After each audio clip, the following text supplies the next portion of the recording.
This news, the successful commencement of operations at the Dangote Refinery marks a significant milestone, not just for Dangote Group, but also for the country.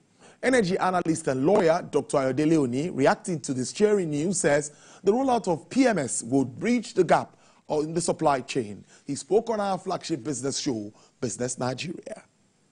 This is very great news. There's no one who won't be excited. Anyone who means well for the country will be excited. At least it guarantees that we will have PMS available and queues should disappear. As long as our peculiar local issues don't rear their ugly heads again. But generally speaking, that's what we expect will be the case. So everyone should be as excited or nearly as excited as Mr. Dangote is. It says that you will negotiate pricing commercially based on the international price of crude. Now, even if they sell in Naira, unless the government is giving subsidy, if they sell in Naira and you have crude at above $80, if you do your maths, there's no way it's going to be less than about $1, right? And if you convert $1 to Naira, that's about 1,623 thereabout. If you remove factors that typically for imports could be challenges, ship to ship, haulage and all of that, maybe you take out 5 to 20%, I'm not quite sure, but you still be speaking to about 1,000 Naira at the minimum, in my view, unless, of course, government is giving subsidy. It doesn't guarantee that you'd have cheaper prices unless government gives some form of subsidy, but can only guarantee that you have sufficient supplies. That's my view, and that's where cherry news is.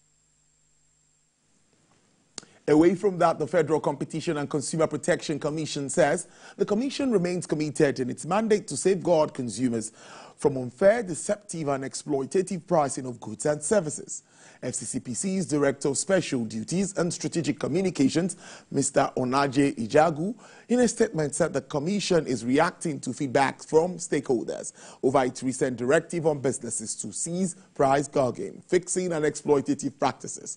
He said the Commission's recent directive is not about controlling prices, but focused on curbing exploitative practices and anti-competitive behaviors, which distorted the marketplace and harmed consumers, while appreciating feedback from the organized private sector and other parties.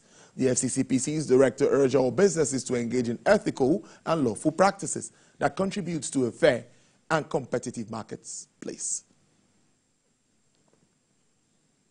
Meanwhile, the Lagos State government has launched a sensitization initiative aimed at promoting the circular economy as a solution to diversifying the state resources by transforming waste into valuable assets.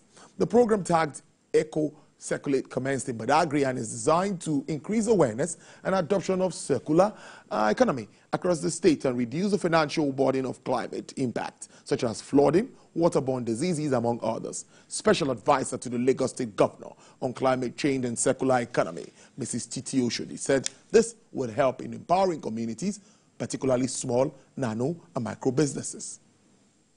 It's a program that is being used to teach and enlighten the community about the value around waste recycling, waste reusing, and waste reducing. We brought it to Badagry because Badagry stands of states of two nature. It is a terrestrial as well as a coastal city. We also have partners in telecommunication corporations who can give exchange of waste for weather data or recharge card. Enlighten our people about how